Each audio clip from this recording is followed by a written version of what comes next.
নমস্কার বন্ধুরা, আজ আপনাদের সঙ্গে ছোট ছোট তেলাপিয়া মাছের ঝালের রেসিপি শেয়ার করব বলে চলে এসেছি।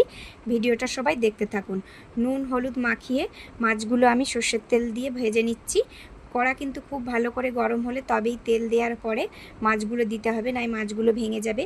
এই ছোট ছোট তেলাপিয়া মাছের ঝাল খেতে কিন্তু দারুণ লাগে। আজকের এই ঝালটা আমি বানাবো সর্ষে, জিরে আর কয়েক কোয়া রসুন শিলনোড়ায় বেটে আজকের মাছের ঝালটা বানাবো। এখানে মশলাটা আমি বেটে নিচ্ছি। মশলাটা বাটার পরে কড়াইয়ের মধ্যে একটু পেঁয়াজ কুচি, 2 কোয়া রসুন থেতো করে দিয়েছি।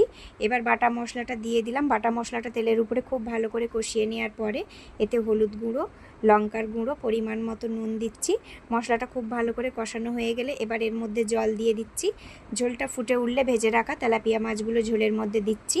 এবার ফুটিয়ে একদম গা মাখা মাখা হলে নামিয়ে নিতে হবে। একদম দেখুন ছোট ছোট তেলাপিয়া মাছের ঝাল রেডি হয়ে গেছে। এই মাছে কিন্তু ঝোল রাখলে বেশি ভালো লাগবে না, একদম গা মাখা মাখা ঝালটা বানাতে হবে। আজকের এই পর্যন্ত, পরের ভিডিওর জন্য অপেক্ষা করুন।